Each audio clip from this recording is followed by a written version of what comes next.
le sommet du patrimoine et de la performance. Nous sommes en compagnie d'Hervé Guiriec. Bonjour Hervé. Bonjour. Vous êtes président du directoire de Louvre Banque Privée et avec vous on explore l'avenir de ces banques privées. Ces banques privées qui, on peut le dire, se portent plutôt bien en cette année 2025. Absolument, en tout cas Louvre Banque Privée se porte bien. Nous sommes sur un marché qui je pense est très porteur, c'est un marché aussi très concurrentiel. Et puis c'est un marché où on voit que tous les groupes bancaires qui possèdent des banques privées ou les banques privées pure players sont en train de monter en gamme et essayent d'attirer tous les clients à potentiel dans un univers où finalement la banque généraliste plutôt essaye de rationaliser ses coûts, limite l'implantation de ces agences bancaires et essaye de trouver une voie pour le coefficient d'exploitation en jouant à la fois sur le PNB et sur les charges.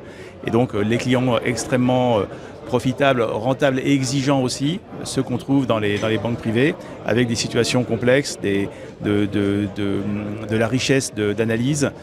Bien, toutes les banques, tous les réseaux cherchent à les capter. Et je pense qu'on le voit aussi en ce moment à travers la compétition sur les taux de crédit. Nous faisons du crédit, nous finançons les projets de nos clients. Et on voit qu'il y a une concurrence extrêmement forte en ce moment sur les taux.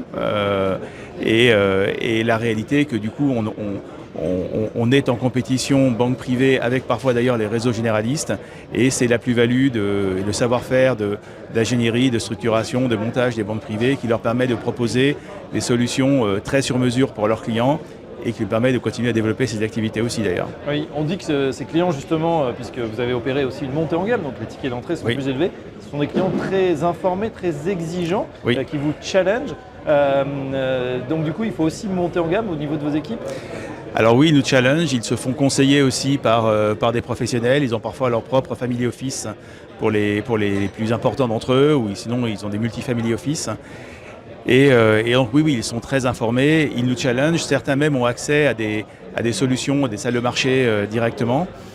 Après, on s'adapte. Moi, je viens de la banque de financement et d'investissement, donc c'est un univers que je connais, et la structuration, les montages, c'est des choses qu'on retrouve aussi dans la banque privée, il ne faut pas en avoir peur. Oui. Et ça se pratique, ça se fait, on le fait. On le fait pour du crédit, on le fait pour des structurations de MTN que nous proposons à nos clients qui sont des actifs de diversification très recherchés et ça fonctionne très très bien d'ailleurs. Voilà, donc la structuration, la montée en gamme, l'exigence, c'est normal. Les clients attendent plus et les banques privées s'organisent pour en fournir davantage aussi. C'est normal, c'est le jeu. Alors justement, on répond à la question de votre conférence, l'avenir des banques privées. Qu'est-ce qu'on peut attendre de cette banque privée? Qu'est-ce qu'elle va devenir? Comment vous la voyez d'ici 5 ans, 10 ans? Alors moi, je la vois un peu aux deux extrêmes, c'est-à-dire une relation qui va reposer, selon moi, sur du contact direct entre les clients et les banquiers privés. Je ne vois pas beaucoup de milieu dans tout ça, sur les robots advisors. On a eu la question tout à l'heure dans la conférence. Je pense que je disais de façon très spontanée que parler à un robot advisor m'agacerait en 10 secondes et me ferait raccrocher immédiatement en 20 secondes. Je pense que les clients de la banque privée, en tout cas les clients les plus haut de gamme et probablement les clients en général, ne sont pas dans une banque privée pour avoir la sensation de parler à un automate, même à un chatbot ou même à une IA un peu sophistiquée. Je pense qu'on l'entend, on le détecte assez vite et c'est pas ce qu'on attend.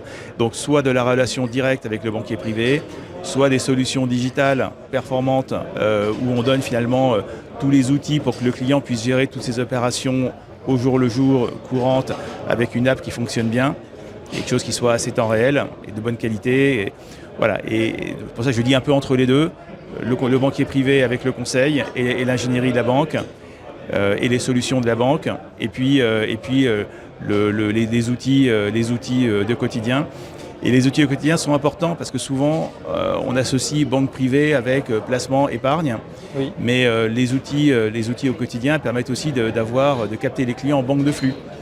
Et c'est quelque chose qui a de la valeur. En banque de flux, quand on a les flux avec les clients, la question du passage de génération, on la traite aussi parce qu'on est capable de prendre le groupe familial et pas juste les parents par exemple. On est capable aussi, en ayant les flux, d'avoir les dépôts. Et les dépôts, c'est pas forcément le truc qui fait rêver le plus, mais quand vous êtes dans un ALM, quand vous avez un ALM que vous soignez un peu, et quand vous faites du crédit, vous devez avoir un ALM que vous soignez un peu, la valeur des dépôts elle est importante parce que les dépôts dans un ALM, ça a une grande valeur. Voilà. Et donc la banque de flux, les outils de banque de flux, c'est intéressant pour ça aussi.